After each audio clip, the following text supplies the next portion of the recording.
Friends, welcome to Mahathi Sairam channel. నిన్నటి తర్వాయి భాగం ఇప్పుడు చెప్పబోతున్నాను. సుగరపుత్రులు భూమిని త్రవ్వి యజ్ఞాశ్వాన్ని అన్వేషిస్తున్నారు. తండ్రి మాటపై రసాతల ప్రవేశం చేశారు. ఇంకా త్రవ్వటం మొదలుపెట్టారు. 4 దిక్కులా త్రవ్వుతున్నారు. విరూపాక్ష, మహాపద్మ, సోమనాస, భద్ర మొదలైన దిగ్గజాల దర్శనమైంది. వాటికి ప్రదక్షిణం చేసి ముందుకు వెడుతున్నారు. ఈశాన్య భాగంగా వెళ్ళి త్రవ్వుతున్నారు. అక్కడ సనాతనుడు వాసుదేవ అవతారము అయిన కపిల మహర్షిని చూశారు. ఆయన సమీపంలో ఉన్న అశ్వాన్ని చూశారు. సూక్ష్మరూపంగా జగత్తంతా వ్యాపించిన ఏ స్వరూపమైతే ఉందో అది వాసుదేవ రూపం. ఆ రూపం ఇక్కడ కపిలావతారమై ప్రత్యక్షమవుతోంది.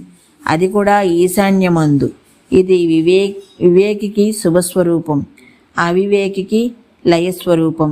సగరపుత్రులు అవివేకులు, క్రోధులు, దేశకాల జ్ఞానం లేనివాళ్ళు. ఈయనే తమ అశ్వాన్ని హరించాడని ఊహించారు. ఆయన్ని గర్హించారు. అంతే. ఆ మహర్షి హుంకారంతో అందరూ భస్మరాసులుగా మారిపోయారు. కొడుకులు వెళ్ళి చాలా కాలమైంది. ఆలస్యానికి కారణం తెలియదు. సగరుడు తన మనువడు అంశుమంతుణ్ణి పిలిచాడు. నాయనా, నీ పినతండ్రులు శూరులు సమర్థులును, అయినా వారి జాడ ఇంతవరకు తెలియరాలేదు. తండ్రుల జాడను తెలుసుకో. అశ్వాన్ని ఎవరు అపహరించారో కనుక్కో. భూగర్భంలో ఉండే జంతుజాలమున్నదే, అది చాలా శక్తివంతమైనది. దాన్ని ఎదిరించడానికి కత్తే కార్ముకాలను తీసుకుని వెళ్ళు. అంతేకాదు, అభివాదం చేయవలసిన వాటికి అభివాదం చేయి. నీ ప్రయత్నానికి విఘ్నం కలిగించే వాటిని సంహరించు. నా యజ్ఞాన్ని పూర్తి చేసేటట్లు అర్ధసిద్ధితో తిరిగిరా అని పంపిస్తే తాతగారి ఆజ్ఞతో బయలుదేరాడు.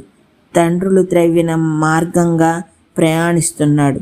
దేవదానవ పిశాచ పతాగ ఉరగాది మహాప్రాణులను పూజింపదగిన దిగ్గజాలుగా కనబడుతున్నాయి.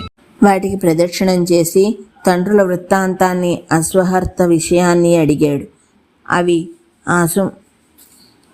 అసుమంతుడా, నువ్వు కృతార్థుడవు, తొందరలో గుర్రాన్ని పొందుతావు అని ఆశీర్వదిస్తే వాటి వచనానుసారం పసివాడు ముందుకు సాగుతున్నాడు.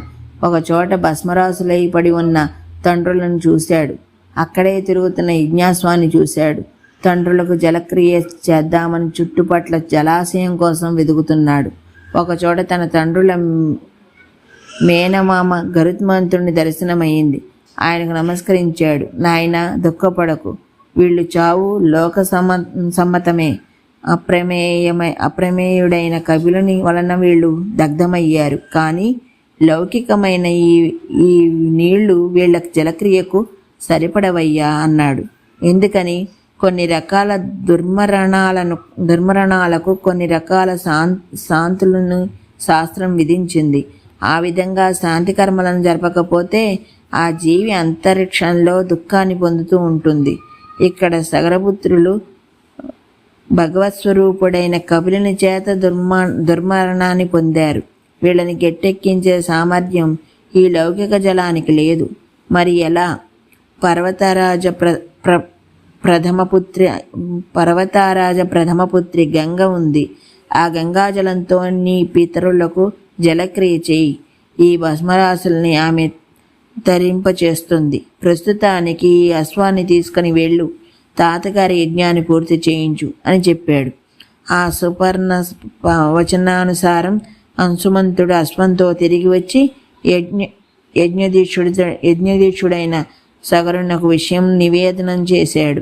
గరుత్మంతుని మాటలను చెప్పాడు.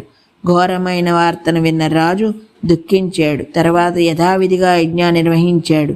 ఆ తరువాత గంగను తీసుకుని వచ్చే ఉపాయం గురించి ఆలోచించాడు.